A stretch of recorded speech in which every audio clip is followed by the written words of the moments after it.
Welcome everyone to our Shift in Perspective webinar series.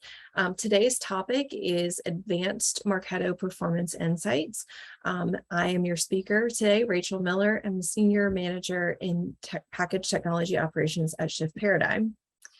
I have over 13 years of experience in Marketo and marketing operations. I've been with Shift Paradigm now for 5 years, just actually celebrated my 5th year anniversary. And when I'm not working, I'm spending time with my family. I have 2 daughters. We love to travel, explore in and around where we live in Atlanta, and then traveling elsewhere. So if you're ever in the Atlanta area, highly recommend strolling along the Beltline, visiting some of the restaurants there. It's fantastic. And if you have kids, go to the aquarium. It is spectacular. So today's agenda, we are going to go over some MPI reporting best practices. We're going to do a deep dive into the MPI dashboards. So I'm actually going to go into the tool and show you around and show you some of the advanced settings that they have within those dashboards. And then we're going to cover some best practice MPI reports. And then I'm going to leave some time for Q&A. If you have questions throughout the presentation, please feel free to use the Q&A function inside Zoom. Throw your question in there and we'll get to all of those at the end of the webinar. All right, so MPI reporting best practices.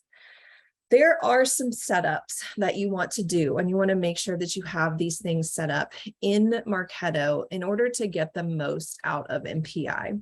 If you're already using MPI, you've probably done some of these settings already. But if you haven't, go in and do a quick audit of these and make sure that you have all of this stuff set up so that you can get the most out of MPI. So the first thing you want to do is go in and look at your channels. What channels are you currently using today? Are there any channels that you've created that you no longer need and you can just get rid of them, or you can hide them because we don't want those. We don't need to create new programs off of them and just muddy up the waters inside of Marketo. The other thing that you can do is go in and create tags if you haven't already. If you do have tags, make sure you're using them. Tags can be really powerful in the MPI tool because it provides you the ability to further categorize the data and drill down into the MPI reports. So if you don't have tags set up, like I said, go in, set up some tags. These can be things like more specifics around your channels. So for example, you've got an online advertising channel. Maybe you want to drill down into tags into things like Google and Bing, separating those things out. Or if you've got paid social media, want to separate those out into tags for each one of those social media platforms. You can also do it by region. So, think about if you're marketing to different regions of country, different regions of the world, and you have and are creating different marketing campaigns and programs for those regions, create tags for those, because then we can go in and drill down and be really specific with our ROI and with our reporting inside of MPI. The next thing you want to look for is when you're setting up channels, is make sure that you have the analytics behavior for those channels set up correctly. So there are 3 choices here. There's normal, inclusive, and operational. Normal just means that it's going to be included in the Marketo Performance Insights, but it has to have a period cost. Inclusive means that it's going to be included in Marketo Performance Insights, regardless of whether or not it has a period cost.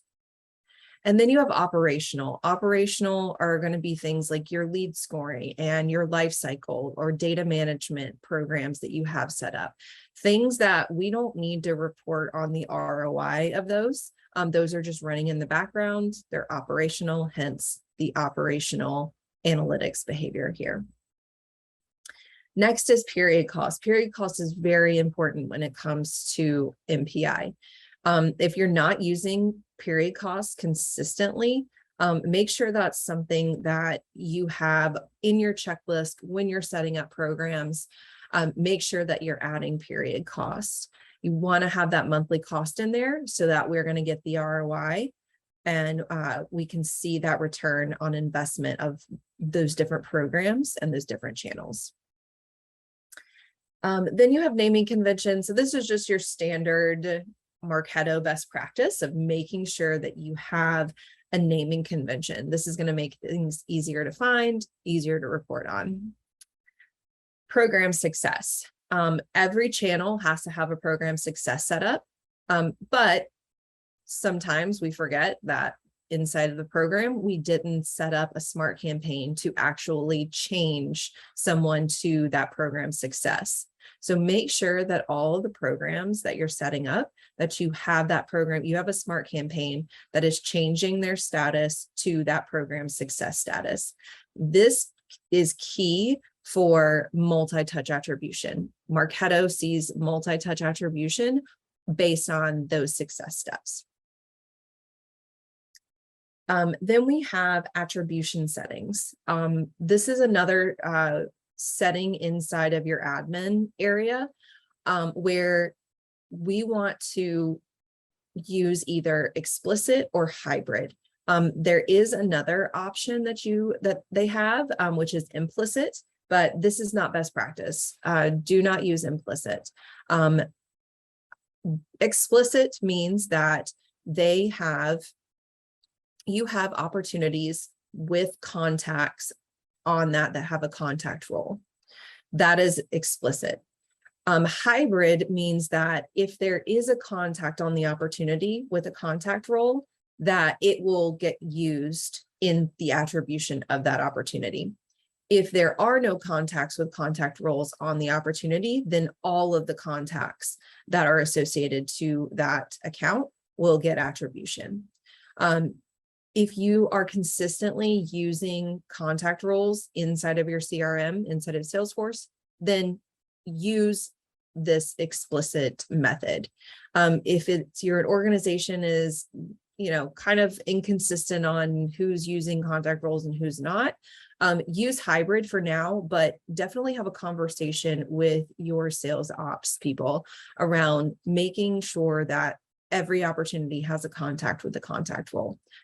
We're seeing it more and more. In the past, we used to see nobody use contact roles, and now we're seeing it more and more where it's required. People have to use them, which is a good thing, especially for attribution reporting within Marketo, because that's a big piece of it. But still, people are still kind of getting used to it. So if you're one of those organizations, just use hybrid for now, but definitely look towards switching to that explicit method. Then we have acquisition settings. So we want to make sure that every person in our database has an acquisition program.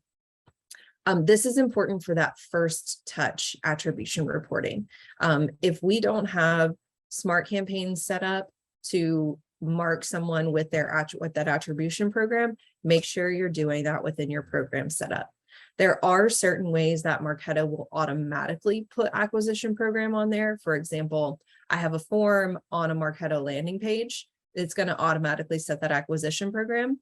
But if I have a form that I've embedded on an external page, Marketo doesn't automatically set that acquisition program. So we need to set up smart campaigns and steps within those smart campaigns to mark that acquisition program. So go in, look at your database, check to see who doesn't have one, who does have it, what does that look like? Check your programs, make sure that you are setting acquisition program. And then opportunity contact roles. So this goes back to that attribution settings that we just talked about. Make sure that you're using contact roles on opportunities. And then the opportunity standard amount field. Marketo uses the standard opportunity amount field. It does not use the custom one. If you are using a custom opportunity amount field, make sure there's a workflow set up in your CRM that's updating that standard amount field. If not, Marketo is not going to see the opportunity amount within the MPI reporting, and you're not going to get great ROI reports from that. Okay, So let's go into the dashboards here. So everybody should know how to get to Performance Insights. So we've got our tiles. We're going to click on Performance Insights. Sometimes you'll get a little warning, but click that, click OK, and I'm in my MPI, my first MPI dashboard, which is engagement. I do want to let everybody know on the call that I am in a UAT environment of Marketo right now. So I've got very minimal data. I do have some, so I can show you, I'm going to show you around, I'm going to show you the settings, but some of the reports may look, a little empty at times. And that's only because we are in a testing environment. We're not in a live environment. All right, so when I'm in my engagement tab, engagement's focused on those top of funnel metrics, so things like new names and program successes. So this dashboard is helping us identify our top performing channels and programs. And then we can drill down into individual campaigns, and we're going to identify which programs are great at new names, or acquiring new names, and which ones are the best at having the most successes within our campaigns. So if we look at here, we've got the drop down of successes. We're going to keep looking at successes here. And I'm going to go to current quarter, and I'm going to change this to current quarter. And I can see here when I go down to my dashboard view here, I can drill down into those specific events and specific webinars that I have here. So I'm going to look at events because I have the most data here. Right now, we've got 5 sections of my chart here. We've got successes, percent of successes, cost per success, total cost, and total members.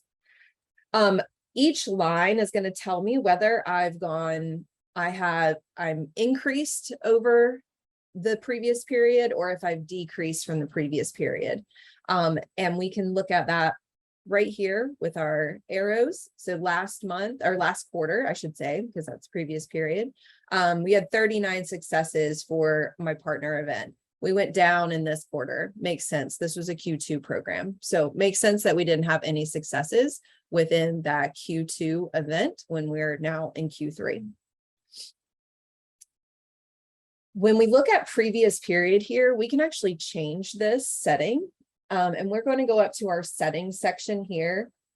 We're going to look at my previous period configuration settings. So previous period configurations, I have 2 options. I've got calendar period, which means I'm just going to look at the previous period for whatever I have as my setting up here. So if I'm looking at current quarter, my previous period is going to be the previous quarter. If I had that set to previous, or if I had that set to this month, so July, then my previous period would be June that I'm comparing that to within this chart. You can also look at year over year period, and year over year period is going to show me comparison to that exact period of time 1 year ago. So if I change that to year over year period, and I'm looking at this previous period here, then I'm looking at Q3 of 2022. So that's what that year over year period setting is.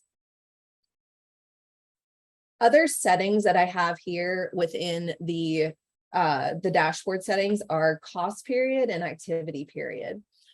Cost period is, if you check this, we are looking at an aggregate of all new names and successes back to the month set up as the cost period. So whatever the cost period was set up within the program, that's what we're looking at here. And then viewing the program success by that cost period. If I'm looking at activity period, I'm only looking at an aggregate of the new names based on when that activity occurred. So if I change this activity period here and I hit apply, you can see I have a little bit of change here, meaning that I am looking at anybody that had activity within this time period. within the program cost period, regardless of program cost period. So during this current quarter. So just whenever you're thinking about the reports and the questions that you're asking, think about these settings. Whatever you're trying to answer, go in and adjust the settings based on the question you're trying to answer. The other options here, you have we have the contribution part of this dashboard, and then we have the trend part of the dashboard. So we're looking at trends over a certain amount of time.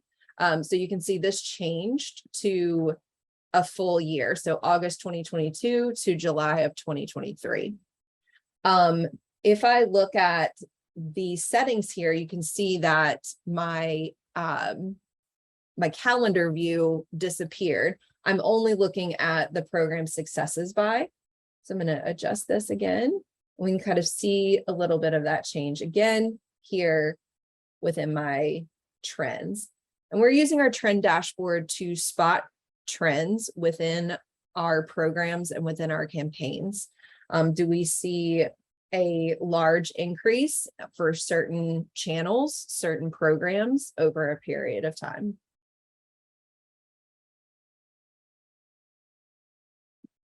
The other part of the engagement dashboard is new names. So this is where I'm going to go and look for what programs and campaigns acquired the most new names.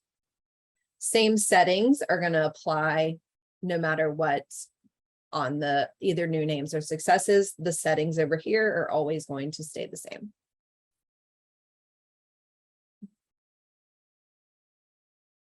All right, so let's go to pipeline. Got my pipeline here. This is where it's going to start to look a little different because we don't have that opportunity information. But let's go in and change again to current quarter, looking at this. For our performance, viewing performance by, I've got my multi-touch and I have my first touch. Right now we're looking at new opportunities with the first touch. So this is new opportunities created and what was the first touch there. What programs were associated with first touch. This is where that acquisition program comes into play. This is why it's important.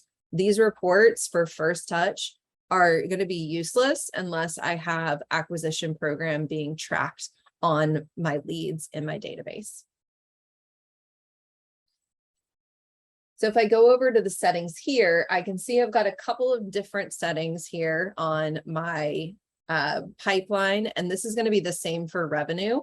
You're going to have the same similar settings for cost calculation and previous period configuration. The one thing that will change will be marketing influenced opportunities. And we're going to talk a little bit about that setting there. So for the marketing influenced opportunities setting, we have show first touch before opportunity was created. When this is checked, MPI is going to include opportunities that are associated with at least one record in your database that was acquired by a Marketo program before the opportunity was created. So as long as someone within your database is associated to that opportunity, whatever their first touch was, this is what it's showing me. Then I have show multi-touch before opportunity created. So this is just showing me programs that have at least one person associated to that was acquired by that program, multi-touch, before the opportunity was created. Cost calculation here, we have based on investment period and based on program attribution. So this setting is if the investment cost, this is simply just the sum of the program cost defined by this period, defined by the investment period. So that's just a total cost sum. Based on program attribution, this is only going to give proportional credit to the cost determined by the leads or contacts that were acquired or achieved success within that program. So instead of it giving the total cost, it's going to credit that out depending on how many names are in there that are associated with being acquired by or achieving success within that program. So things like if I want to look at the total investment, this is going to show me I invested this much total amount into this program.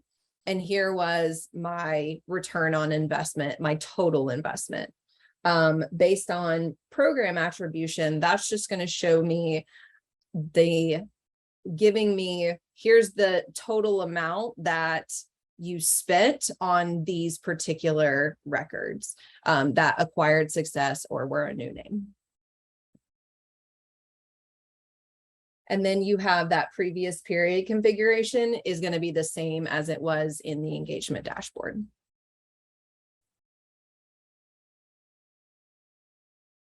Same for your trends here. My settings are going to be the marketing influenced opportunities and then the cost calculation that we just talked about. So that calendar is gone here.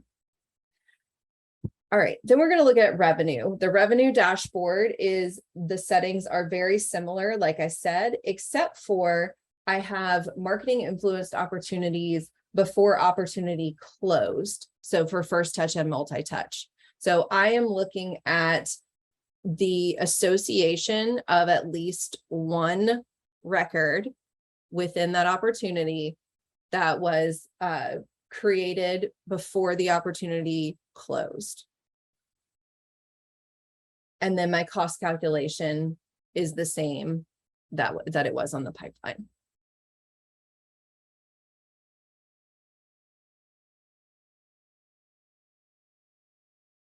All right. The next thing that we want to do with our dashboards are going to be the filtering. So we talked about the tags, and this is where we want to use program tags so that we can filter down into these reports. So you can see we have lots of different tags created within our UAT environment. So I can look at the different tags that I have here and drill down if I wanted to. So if I wanted to go by industry or geography, online ad type or outreach type, if I had different, these don't seem to have anything in there. So region, North America, I just wanted to look at North America. If it was tagged with North America, it's going to show up in my report. So tags are very important here. The next piece is going to be your quick charts. Make sure you are creating quick charts here. You want to go in and look at your reports month over month, quarter over quarter, whatever it is, creating those filters, creating reports that you're using over and over again, and save those in your quick charts. You have up to 20 that you can save here. And then you can go into save as a quick chart, but you can also export this data. So if you've got an external data analysis tool that you want to pull and export this data into, you can do that. You can export it as an Excel file and then put that into your external data analysis tool. You can also download it as a PDF. And you can also create slides from it as well. So if you wanted to if you need to pull this chart and get it into a slide deck, then you could easily do that here within your quick charts area.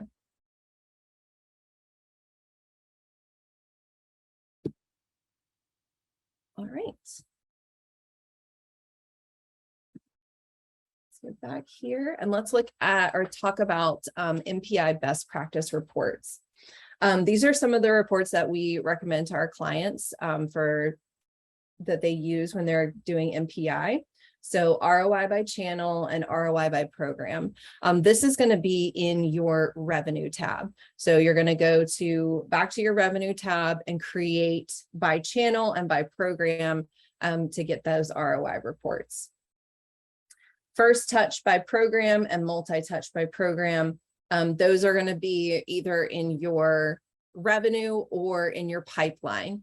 So depending on what you're looking at, what the question is there, you want to create first touch by program and multi-touch by program for your pipeline and for your revenue.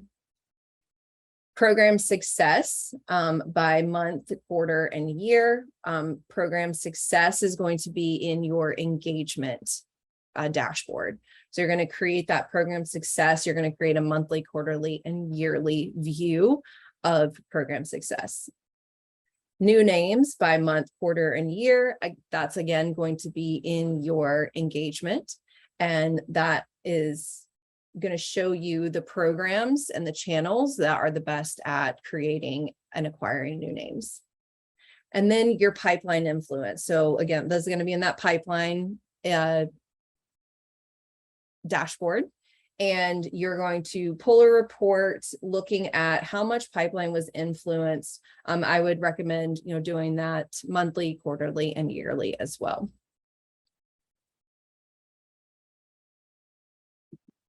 All right, so are there any questions?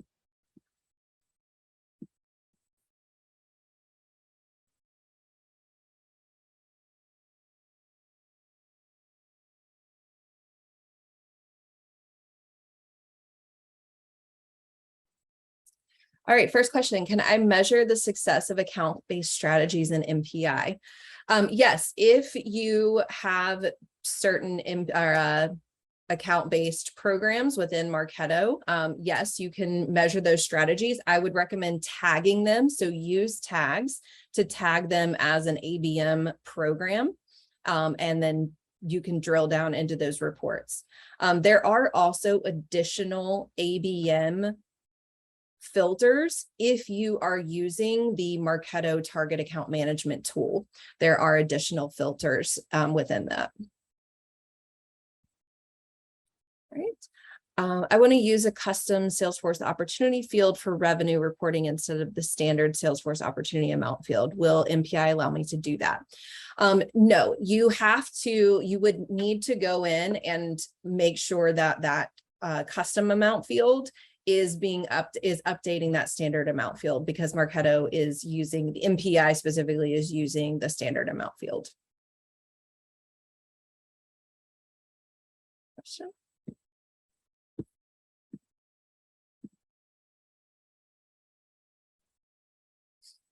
All right, give it a few more minutes for additional questions. I know it takes time for people to type, so I'm not gonna end it too soon.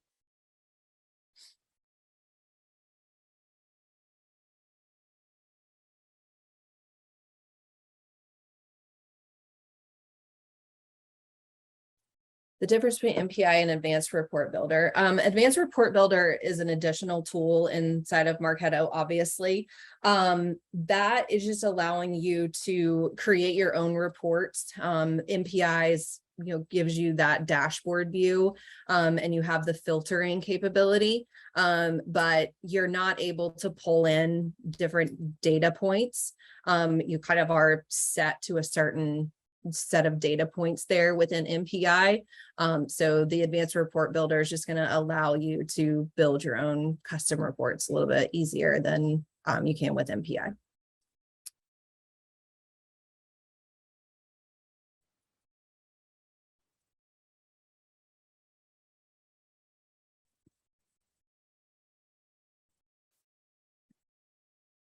And I'll give it a couple more minutes for any additional questions.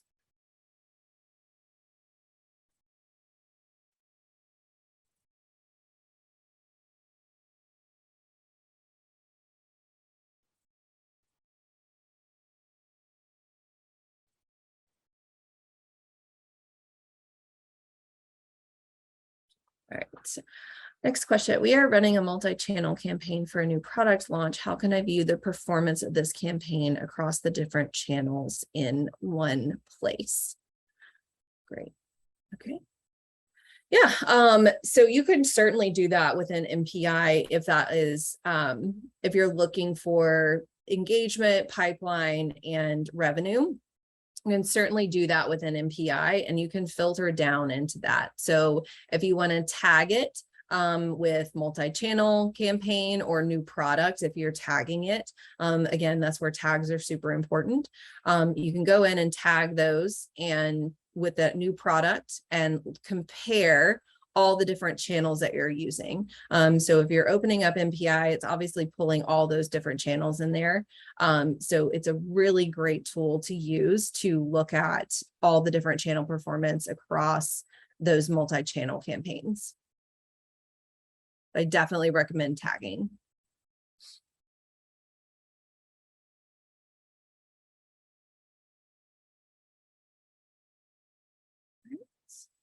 Give it another minute.